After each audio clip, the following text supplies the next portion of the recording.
یعنی یہ اس نے کیا سنا دیا؟ ہاں یعنی ان کو سمجھ ہی نہیں ہے کہ میں کہانی سنا رہا ہوں. اب کہانی میرے سنانے کا سٹائل یہ ہے کہ کٹ میں وہاں گئے، کٹ میں وہاں گئے، اچھا پھر ڈیزال کیا، پھر کٹ اچھا، میں مطلب وہاں، آپ ٹرانزیشنز بھی بتا دیتے ہیں ساتھ؟ پورا وہ ٹریٹمنٹ کے ساتھ سناتا ہوں. اوکے. تو ان کے لیے کٹ اور ڈیزال اور یہ وہ ٹاپ شاٹ، کرین شاٹ، یہ بالکل ایک نئی بات تھی. تو جب میں نے انٹرول لگایا نا تو عسکری صاحب بڑے خوش ہوئے اور اس نے کہا چائے منگاؤ. تو وہ پروڈیوسر 3 آدمی تھے، تو ایک بیچ میں بولا کہنا جی یہ ناصر صاحب نے کی سنایا. اچھا اوکے. ان کو یہی نہیں پتا چلا کہ میں نے فلم کی کہانی سنائی. تو جب ان کو عسکری صاحب نے سنایا، بتایا کہ یہ تمہاری فلم کی کہانی ہے، تو وہ بڑے حیران ہوئے. تو کہنا جی پھر سناؤ، کہ اب ہم اس حساب سے سنیں گے، ہمیں تو سمجھ ہی نہیں آئی. خیر وہ پھر دوبارہ تو نہیں سنائی. عسکری صاحب نے کہا نہیں سنانے کی ضرورت نہیں ہے، میں نے سن لی. ٹھیک. تو یہ ایک موضوع تھا کہ ایک غریب آدمی ہے اور اس کا باپ جو ہے وہ بغاوت کرتا ہے ظلم کے خلاف، جو جاگیرداروں کا ظلم ہوتا ہے. تو وہ کہتا ہے کہ 2 وقت کی روٹی دیتے اور سارے وقت کے لیے ہمیں غلام بنا کے رکھتے ہو. تو 2 وقت کی روٹی کے بدلے میں اتنی بڑی غلامی برداشت نہیں ہوتی. بیسک بات یہ تھی. Okay amazing. تو اس کے بعد اس نے ایک بات کی، جو اس کا باپ تھا، کہ بحث جب چلی تو اس نے کہا کہ دیکھیں روٹی تو رزق ایسی چیز ہے جو اس کا وعدہ اللہ نے کیا ہوا ہے. بے شک بے شک. تو اس نے پھر کہا کہ ٹھیک ہے پھر اپنے اللہ سے روٹی مانگنا، آج کے بعد میں تمہیں روٹی نہیں دوں گا. اچھا پھر کیا ہوا؟ ہاں اس بات پر لڑائی ہو گئی. تو اس نے کہا ٹھیک ہے تم میری مزدوری دے دو جو میں نے اب کی ہے، تو اس کے بعد میں اللہ سے مانگوں گا. آگے بھی اللہ سے مانگی تھی، اللہ نے تمہارے ذریعے میرے روٹی رکھی ہے، تو وہ جو روٹی ہے وہ اللہ کی طرف سے ہے، وہ میرا حق دے دو. اس نے کہا نہیں دیتا. لڑائی ہوئی، اس نے اس کو مرڈر کر دیا. مرڈر کر دیا. وہ بیٹے نے دیکھ لیا. تو جس نے مرڈر کیا تھا اس کو بیٹے نے چھوٹی عمر میں مرڈر کر دیا. وہ جیل چلا گیا. چھوٹی عمر میں قتل کر کے وہ جیل چلا گیا. جب جیل چلا گیا اس کے پیچھے اس کی ماں تھی، اور وہ رول کیا تھا صبیہ خانم نے. اچھا یہ بھی اس کہانی کا ایک بہت بڑا خوبصورت حصہ ہے کہ میں جب بچپن میں مجھے شوق تھا فلمیں دیکھنے کا، میں فلم رائٹر بننے کا شوق نہیں تھا، فلمیں دیکھنے کا شوق تھا. تو اس وقت میں نے فلم جو اپنی زندگی سب سے پہلی فلم دیکھی تھی وہ دلہ بھٹی دیکھی تھی. تو اس میں صبیہ خانم نے رول کیا تھا اور وہ مجھے بہت اچھی لگیں، اور میں ان کو دیکھنے کے لیے گھر سے چوری پیسے کر کے میں لاہور آ گیا. اور میں سارا دن ان کے گھر کے سامنے چھڑا میں رہتی تھی، کھڑا رہا. وہ مجھے نہیں ملی. وہ پھر گارڈ نے مجھے وہاں سے ہٹا دیا. ان کے گارڈ کھڑا تو اس نے کہا وہ گھر پہ نہیں ہے. میں واپس آ گیا. پھر اللہ کا قدرت ایسی ہوئی کہ یہ بات آپ کو سنا رہا ہوں اس واقعے سے جب آخری میدان شروع ہوئی تقریباً 30 سال پہلے کی بات. پھر اللہ نے مجھے رائٹر بنایا. تو عسکری صاحب نے جب وہ اسکرپٹ سنا تو اس میں نے ماں کا رول دانستہ بڑا اچھا لکھا تھا. تو اس وقت ماں کا رول جو نا اور بھی عورتیں کر رہی تھیں، جیسے بہار بیگم بھی کر رہی تھیں، اور ایک سیما بیگم تھی جنہوں نے بھابھی کا رول کیا مولا جٹ میں، وہ تھیں.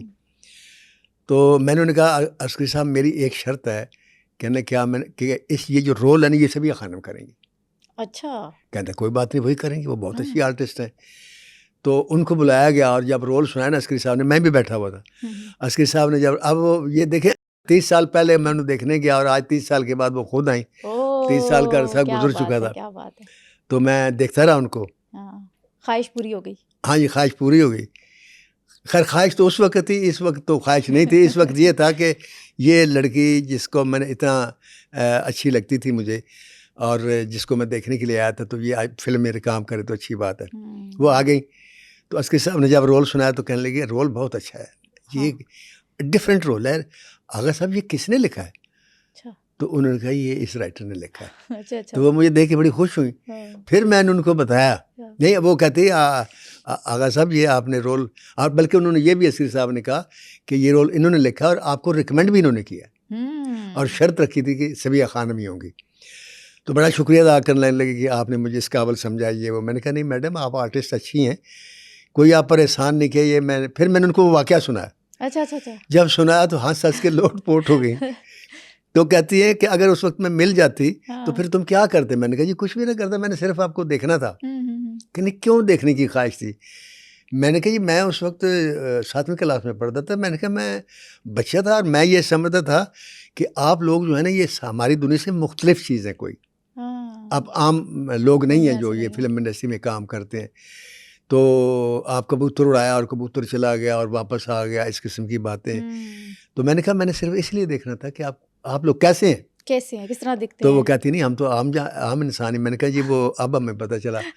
تو ایک یہ واقعہ بھی اس کا بڑا امپارٹنٹ ہے. اور دوسرا ایک رول تھا صبیہ خانم کے بھائی کا, اور یوں کہہ لیں سلطان رائے نے وہ رول کیا تھا. سلطان رائے نے صبیہ خانم کا بیٹا تھا, تو اس کے ماموں تھے یہ افضال احمد.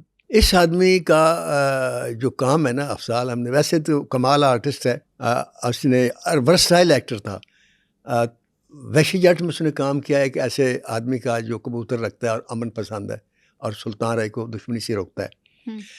اور طوفان میں اس کو بالکل ریورس دیا, ولن دیا, وہ لڑکی اٹھا کر لے جاتے جو آپ کو میں نے کہانی سنائی تھی, اور اس کو ریپ کرتا رہتا ہے, انٹچیبل ہوتا ہے. تو نہیں انٹچیبل اس کا بھائی تھا, یہ بڑا بھائی مصطفیٰ قریشی, وہ اس لڑکی کو اٹھا کر لے. یعنی افضال احمد نے بالکل ریورس رول کیا. اس میں بھی اپریشیٹ ہوا جس میں پازیٹیو تھا, اور اس میں بھی اپریشیٹ ہوا جس میں نیگیٹو رول تھا. اچھا, اس میں بالکل ڈفرینٹ رول تھا. اس میں وہ ایک فلاسفر قسم کا آدمی ہے, اور وہ سمجھاتا تھا اپنے بہنوئی کو کہ یہ جڑا آٹا ہے نا یہ لبنا بہت مشکل ہے, ایک کم جاگیردار سر چکا کے کم کردا رہو. یہ اس نے سمجھا دے. وہ نہیں مانا. جب نہیں مانا وہ جیل چلا گیا, پھر اس کا بیٹا بھی جیل چلا گیا. تو اس کا ایک ڈائلاگ بڑا مشہور ہوا تھا پھر, کہ اپنی بہن سے کہندے کہ آٹا کی شے ادا لبنا دکھ, ادا منگنا دکھ, اور دکھ لگ جاندی. اس قسم کے بڑے مشہور ڈائلاگ ہوا پھر آٹے کے بارے میں. ہاں جی. تو اس طریقے سے یہ وہ میں بتا رہا تھا کہ وہ بچہ جیل چلا جاتا ہے.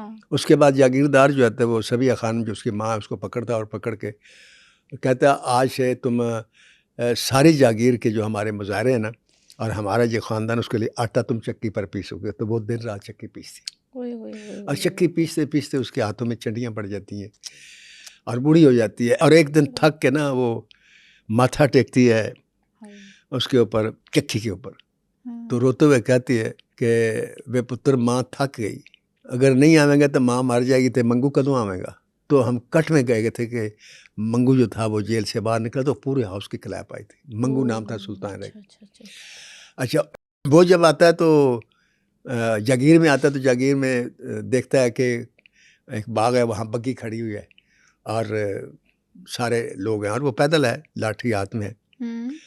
تو وہ پوچھتا ہے ایک آدمی سے کہ یہ جو بگھی ہے اگر کوئی شوان ہے تو مجھے بھی بٹھا لو. تو وہ لڑکی انہوں نے کہہ دی تو معمولی آدمی نہیں, یہ جاگیردار کی بیٹی کی بگھی ہے. اچھا. اور اس کے پاس کھڑا ہونا بھی منع ہے. کہتے کون سا جاگیردار؟ وہ اس کا نام بتاتی ہے. اچھا. یہ وہی جاگیردار ہوتا ہے جس نے اس کے باپ کو قتل کیا ہوتا ہے. اچھا اچھا اچھا. تو کہتا ہے اچھا یہ اس کی ہے. کہتا ہاں. تو وہ بگھی کے اوپر بیٹھ جاتا ہے خود اگلی سیٹ پہ. اب جب بیٹھتا ادھر سے آتے, یہ انجمن نے رول ادا کیا تھا, اور انجمن نے چھانٹا ہاتھ میں پکڑا ہوتا ہے اور اس کو مارنے لگتی ہے. تو وہ اس کو پکڑتا ہے اور پکڑ کے اٹھا کے زبردستی کوچوان کی سیٹ پر بٹھا دیتا ہے. کہتا ہے کوچوان برکت آنگا چلاؤ اور ہمیں لے چلو اپنی جاگیر میں. تو کہتی اس انجام جاننا, کہتی اتنے جیسے پہنچیں گا تو دیکھا جائے گا. تو وہ پھر جب اس نے کوچوان بنا کر چلی اور سلطان رائے یوں پیچھے بیٹھا, تو پھر لوگوں نے تالیاں بجانا شروع کر دی. اس کے بعد وہ جس وقت پہنچتا ہے جاگیر میں, تو سارے لوگ دیکھتے ہیں بڑی پریشانی سے کہ جاگیردانی اور کوچوان کی سیٹ پر اوپر ایک آدمی عجیب سا وحشی قسم کا آدمی ہے. اور تو بڑے لوگ حیران ہوئے, چوک میں آگے تھے. جاگیردار کو اندر نوکر نے اطلاع دے دی کہ جو آپ کی بیٹی اس کو تو کوچوان بنا ہوئے ایک آدمی آج چوک میں گھما رہا ہے گھوڑا. وہ آتا ہے غصے میں. اب وہ آمنے سامنے آتے ہیں. تو یہاں ایک دو ہی باتیں تھیں جن پہ میں سوچتا تھا کہ اس پہ اتنی کلیپ نہیں آئے گی, لیکن وہ جو لوگوں نے کلیپ کی تو مجھے پتہ چلا کہ لوگ کتنا انوالو ہو کر فلم کو دیکھتے ہیں اور سمجھتے ہیں کہ وہ جب آمنے سامنے آتے ہیں تو جاگیردار کہندا آسمان نو ہاتھ پان والیا جاننا کہ تو کی کیتا ہے. اچھا. دس کون ہے تو؟ کہندے جمیا جنتے سی. اس کی ماں کا نام جنت بی بی ہوتا ہے. کہندا جمیا جنتے سی پالیا تیری جاگیر نے, تے جوان مینو جیل نے کیتا ہے نا آپ بوجھ لے.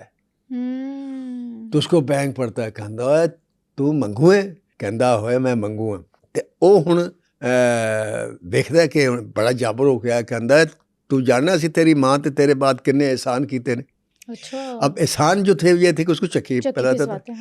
تو اس کے جواب میں منگونا کا میں نے جملہ لکھا تھا کہندا ہے ایک ایک کر کے تیرے سارے احسان لا دیا گا. پورے ہاؤس نکلا ہے کہ اس نے وہ احسان کس انداز سے ہوتا ہے. یہاں پھر فائٹ ہوتی ہے. پھر آخر کار خیر وہ اپنا حق جو ہے وہ روٹی وہ صرف اپنے لیے نہیں بدلے پوری جاگیر کے مظاہرے کے لیے روٹی کو آزاد کرتا ہے. وہ کہتا ہے کہ روٹی کھوا کے تسی کسی غلام نہیں بنا سکتے. روٹی اللہ کا ایک رزق ہے اور اس نے نصیب میں جس کے لکھا اس کو پہنچاتا ہے. اگر آپ کے ذریعے پہنچاتا ہے تو آپ خدا کا شکر ادا کریں کہ اللہ نے آپ کو اس قابل کیا. غرور نہ کریں. روٹی روکے مت بالکل, کیونکہ اگر آپ نے روک لی تو پھر گڑبڑ ہو جائے گی. تو اس روکنے سے ایک واقعہ یاد ہے, وہ بھی آپ کے ساتھ شیئر کرتا ہوں. اکثر کیا ہوتا ہے کہ مثلا آپ ہے نا, آپ میری مدد کرتی ہیں کہ میں غریب آدمی اور آپ مجھے ہر مہینے 15,000 روپیہ دیتے ہیں کہ میرے بچوں کا راشن چلے گا.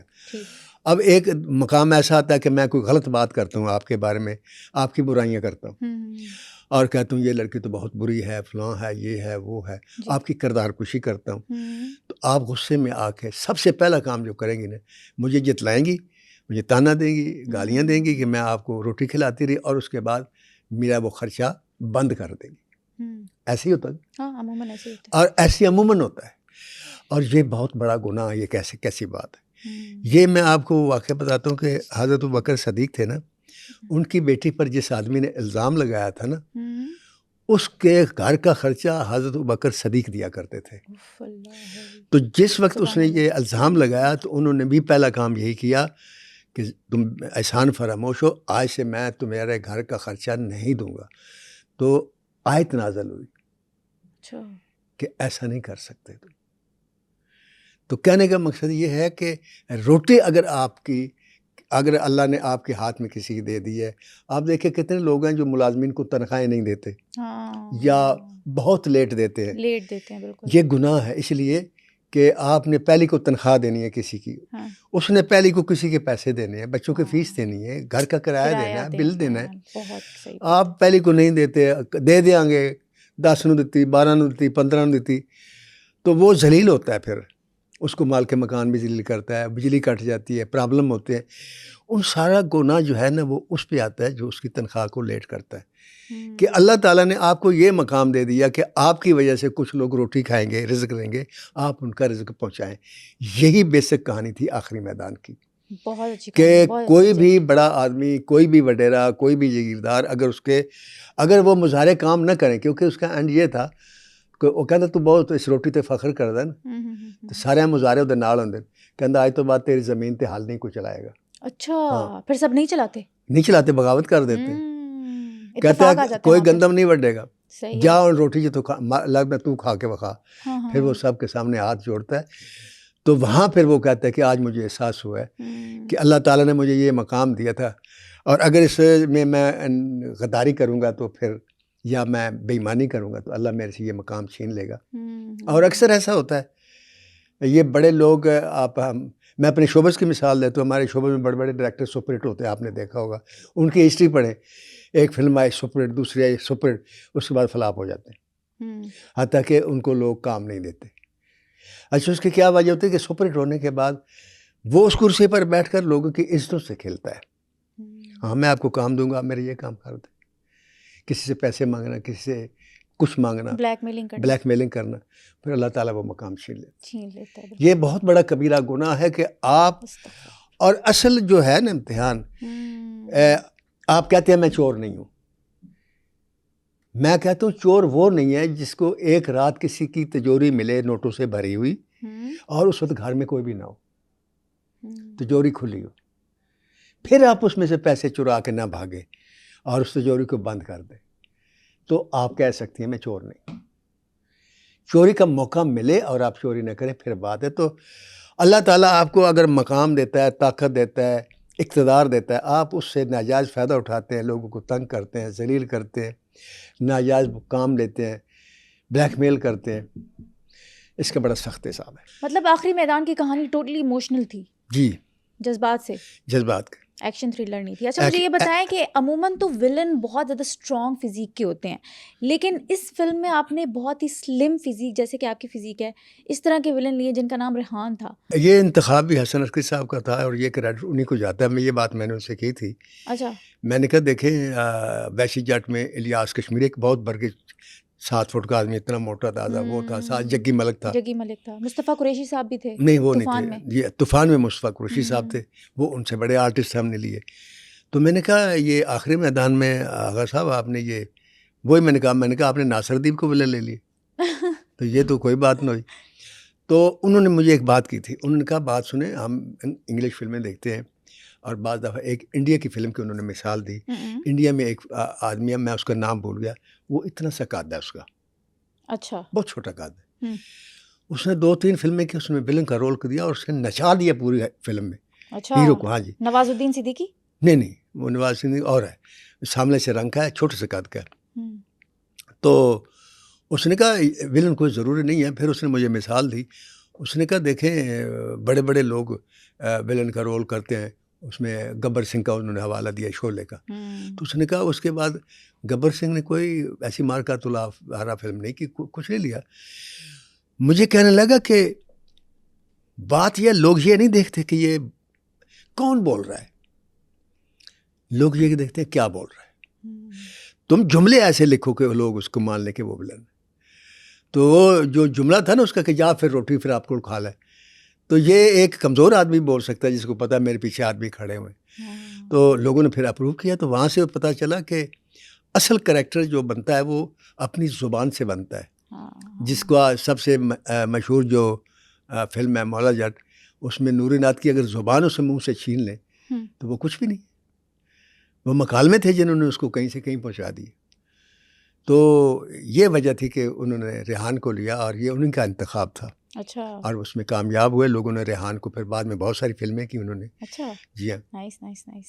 مطلب کہ ان کے ڈائلاگ اتنے اسٹرانگ تھے کہ ان کو فزیک سے کوئی فرق ہی نہیں پڑ رہا تھا. تو ڈائلاگ ہی کسی کریکٹر کو بتاتا نا کہ وہ اسٹرانگ ہے یا کیسا کریکٹر ہے. ایک آدمی اگر آپ دیکھیں نا, جیلر تھا تو جیلر نے آ کر غصے سے کہا کہ ایک معمولی قیدی دی یعنی دہشت, تو ایک آدمی نے اس کی ٹھوڑی یوں اپنی طرف کی, جیلر نے ٹرن کی تو سامنے انہوں مصطفیٰ قریشی تھا. تو اس نے ایک جملہ بولا, نواں ہے سونیا, تو پورا ہاؤس اٹھ کے کھڑا ہو گیا. مطلب اس ایک فکر نے لوگوں کو یہ بتا دیا کہ یہ وہ آدمی ہے جو جیلر کو بھی کچھ نہیں سمجھتا, کہ جو جیلر آتا ہے اس کے انڈر ہوتا ہے, وہ جیلر کے انڈر نہیں ہوتا. اچھا.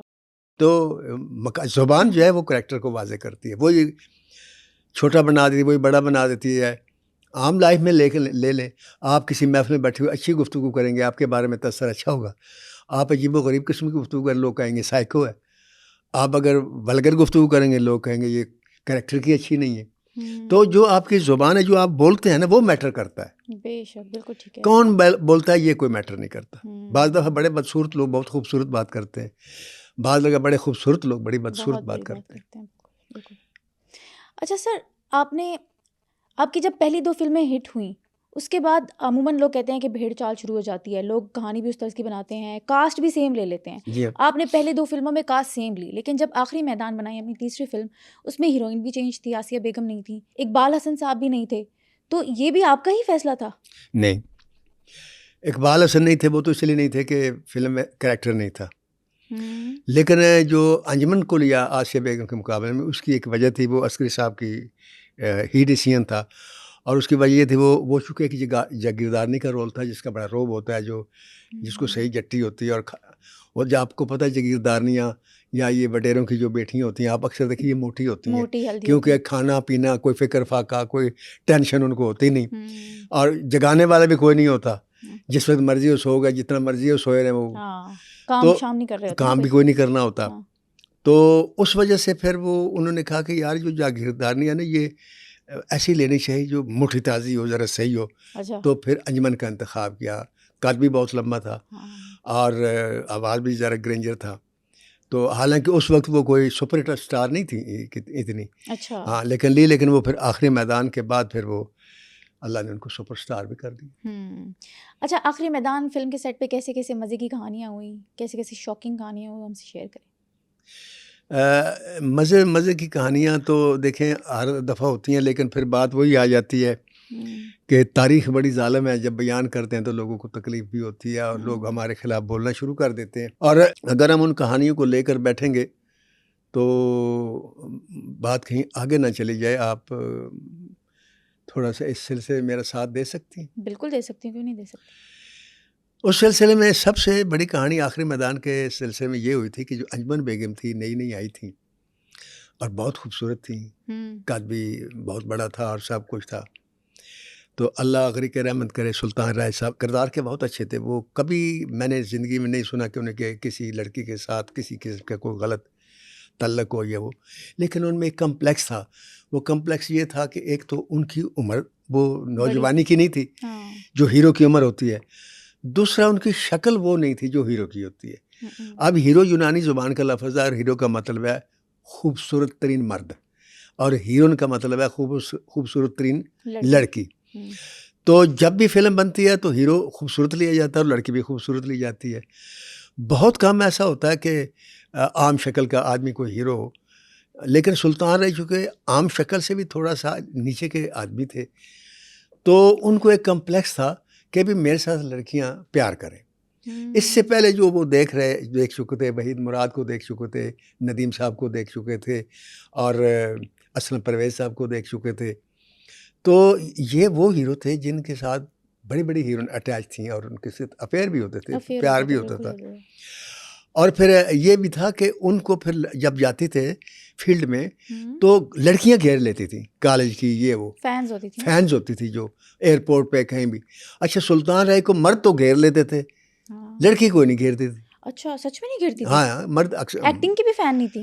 ایکٹر کے فین دیکھیں، مین اورینٹڈ جو فلم ہوتی ہے ان کو عورتیں بہت کم دیکھتی ہیں. عورتیں وومن اورینٹڈ فلمیں دیکھتی ہیں جو گھریلو موضوع پر بنی ہوں. میری جو فلمیں ہوتی تھی وہ مین اورینٹڈ فلم ہوتی تھی.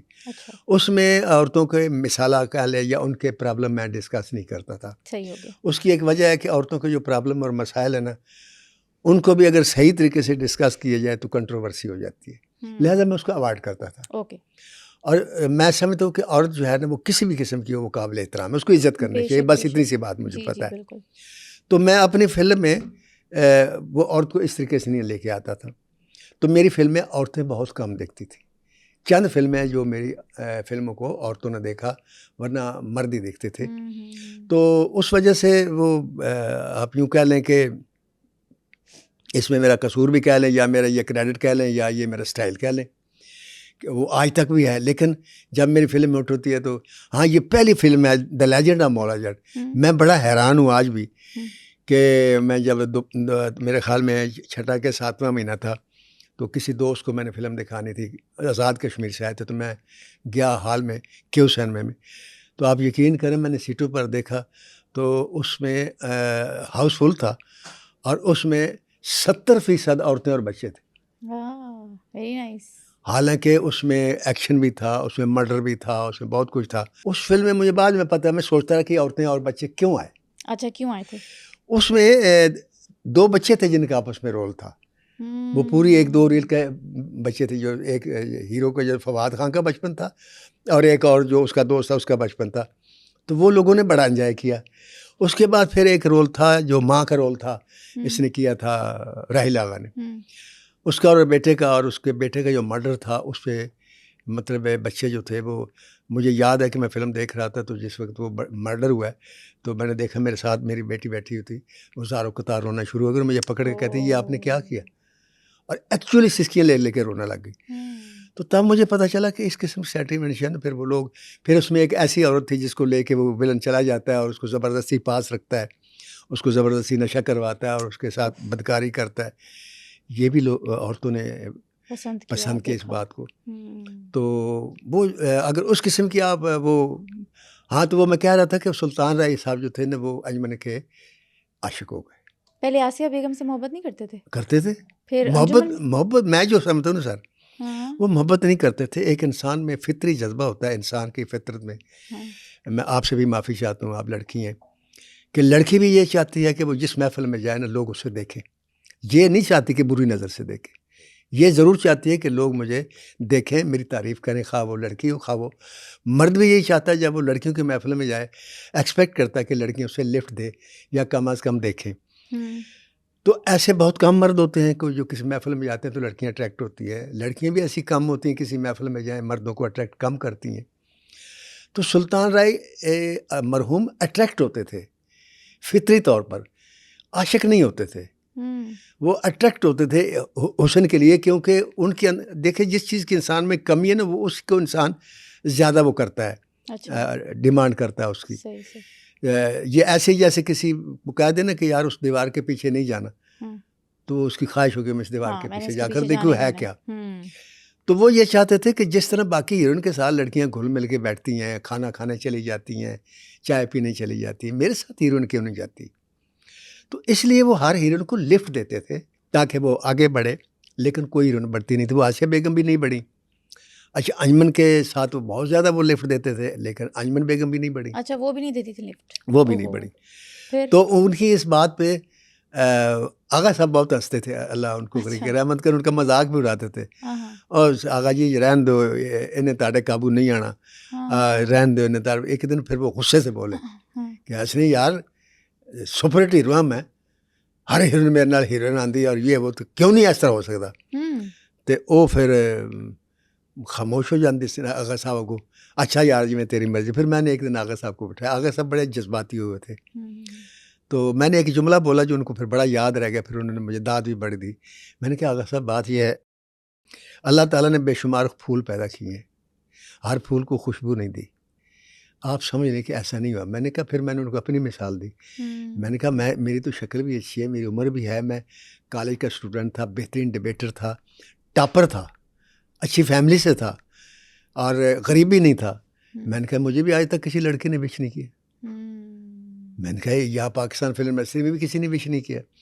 تو میں نے کہا یہ ایک چیز آپ خدا کا شکر ادا کریں اللہ تعالیٰ کہ آپ نیک آدمی، کہ اگر ہو سکتا ہے کوئی لڑکی آپ کو وش کرتی تھی آپ کہیں بھٹک جاتے. صحیح بات ہے. تو ایک تو یہ واقعہ مجھے یاد ہے.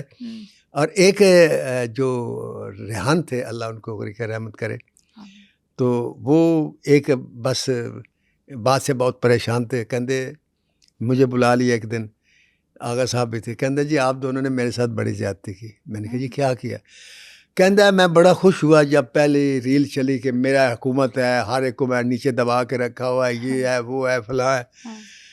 کہندہ اس کے بعد ساری فلم جو تسی میری ایسی تیسی پہ میری بیٹی کو کسی نے کوچمان بنا لیا، میری بیٹی کو وہ لے گیا، مجھے بھی کوئی لفٹ نہیں ہے اور ذلیل کرتے ہیں. میں ادھر جاتا ہوں وہاں سے ذلیل ہو کے ادھر، اور آخر کار میں ہاتھ کھڑے کر دیتا ہوں. تو یہ کیا آپ نے مجھے رول دیا؟ تو پھر میں نے بتایا، میں نے کہا ریحان صاحب یہی وہ رول ہے جس کو دیکھنے کے بعد آپ کو آئندہ فلمیں ملیں گی انشاءاللہ، یہ یاد رکھنا. اور ایسے ہی ہوا، پھر ان کو فلمیں ملیں. بالکل. تو ایک واقعہ اس میں یہ ہوا کہ ہم گاڑی میں جا رہے تھے اور وہ تینوں پروڈیوسر جو تھے وہ بیٹھے ہوئے تھے. دو آگے تھے تو ایک پیچھے تھا، وہ میرے ساتھ بیٹھا ہوا. اب جو دو آگے تھے ایک گاڑی چلا رہا تھا، ان کا نام تھا آصف نقوی. ان کے ساتھ جو تھے ان کا نام میں بھول گیا ہوں جنہوں نے یہ بات کی تھی. ایک پیچھے تھا اس کا نام افضل تھا. یہ پراپرٹی ڈیلر تھے دونوں. وہ آصف نقوی پراپرٹی ڈیلر نہیں تھے.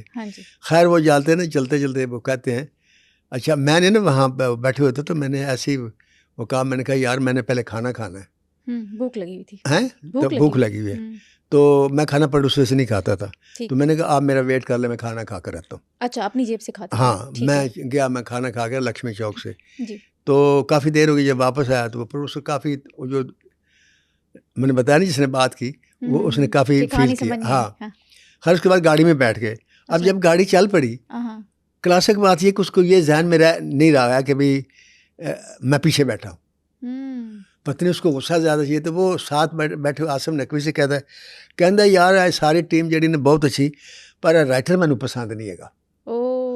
اچھا میں دیکھا آصف نقوی نے آہستہ جان کر کے ان کو نہیں ماری، وہ پھر بھی نہیں سمجھا. تو وہ کہندا کہ دیکھو نا یار میں روٹی کھانی ہے، وہ مقصد اسی کہ اسی روٹی منگا کے دئیے، مینوں مفت بر لگا ہے، اسی نہیں منگا کے دیتی تو اتوں لے کے آؤ. پھر آصف نقوی نے کیا بواس نہ کر پیچھے بیٹھا ہو.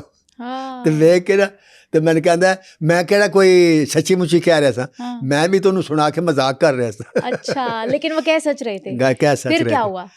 آصف نقوی نے کیا کہ یار میں پھر انہوں نے کہا، میں کہا بات یہ ہے کہ یہ بات جو ہے نا، یہ مجھے جب میں صحافی تھا تب سے مجھے پتہ ہے کہ رائٹر کی روٹی جو ہے یا مانگنا جو ہے نا، یہ پروڈیوسر کو بہت کھٹکتی ہے. لیکن کوئی لڑکی اگر آ جائے یا ہیروئن آ جائے تو اس کو دل کرتا ہے میں سارا کچھ اس کے آگے رکھ دوں. تو میں نے کہا تب سے میں نے فیصلہ کیا تھا میں پروڈیوسر کے گھر سے روٹی نہیں کھاؤں گا. تو میں روٹی نہیں کھاتا کس سے. میں نے کہا یہ اپنے آصف نقوی سے پوچھے کبھی کھائیے. میں نے کہا میں اپنے پاس سے کھاتا ہوں. تو اس طریقے سے پھر وہ بات کر رہی. مطلب ہر فلم جو ہے نا کچھ نہ کچھ انسان کو دے جاتی ہے، یا اچھا سبق دے جاتی ہے یا برا سبق دے جاتی ہے. تو یہ جو اچھا پھر وہ فلم جب لگی تو اس وقت مجھے یہ پتہ چل گیا تھا فلم ہٹ کیسے ہوتی ہے، فلاپ کیسے ہوتی ہے. کیونکہ ویسی جٹ میں بھی مجھے پتہ نہیں تھا. پھر طوفان میں سمجھ آ گیا. ہاں طوفان میں سمجھ آ گیا. ہاں پہلے شو پہ پتہ چل گیا کہ ہٹ ہے. اب آخری میدان جب ہم نے فلم دیکھی نا تو جیسے میں نے آپ کو بتایا نا اس کا موضوع ڈرائی تھا.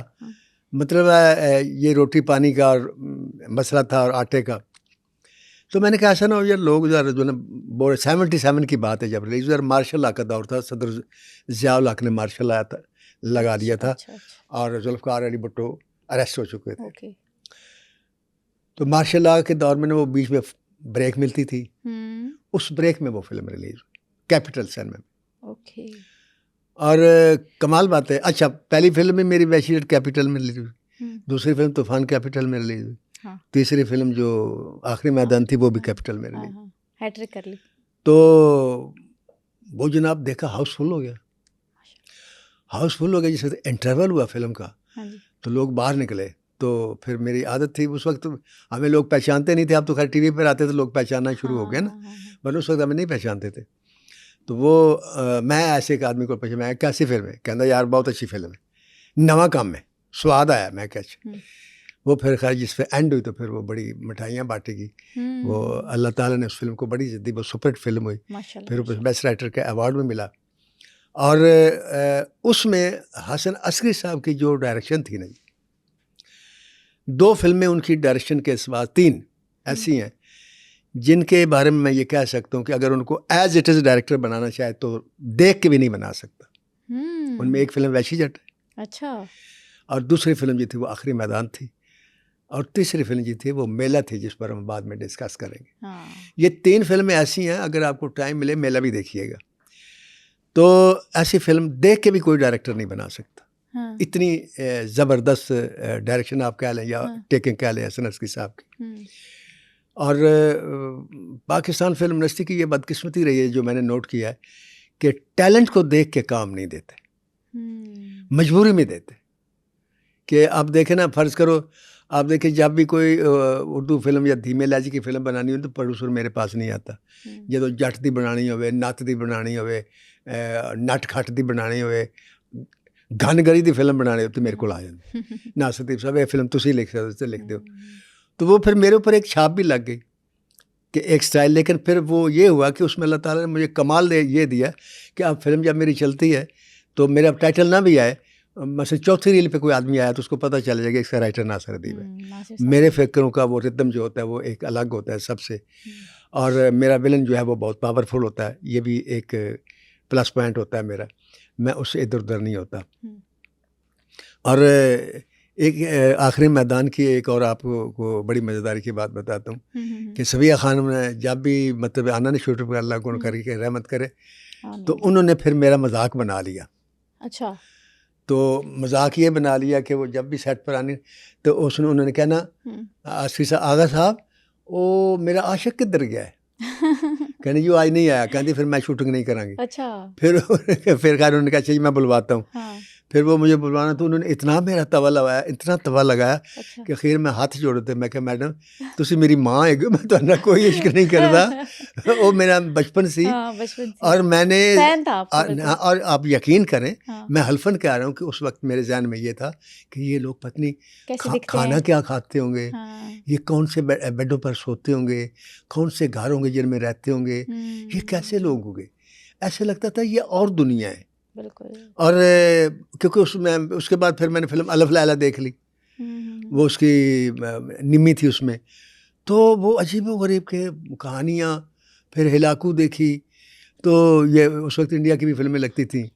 تو ایسا مطلب محسوس ہوتا تھا کہ جیسے ہم کسی اور دنیا میں ہیں. اور یہ جب تک فلم انڈسٹری اور دنیا بنی رہی نا لوگوں کے لیے جی جی جی جی تب تک اس انڈسٹری میں کوئی کرپشن نہیں ہوئی کسی قسم کی، نہ بلیک میلنگ ہوئی، نہ کسی لڑکی کو ہراس کیا گیا، کچھ نہیں ہوا. جس وقت یہ اس دنیا باہر کی دنیا کے ساتھ مکس اپ ہو گئی نا ٹریڈ، اس وقت گڑبڑ شروع. چلے، thank you so much. Thank you sir. امید کرتی ہوں آپ کو یہ پوڈ کاسٹ پسند آیا ہوگا. اسی طرح کے مزید پوڈ کاسٹ دیکھنے کے لیے ہمارے چینل سنو پوڈ کاسٹ کو سبسکرائب کرنا بالکل نہ بھولیے گا. اور نیکسٹ پوڈ کاسٹ میں آپ کس پرسنالٹی کے بارے میں جاننا چاہیں گے یہ ہمیں کامنٹ سیکشن میں بتانا بالکل نہ بھولیے گا. تو تب تک مجھے اجازت دیجیے، اپنا خیال رکھیے گا. اللہ حافظ.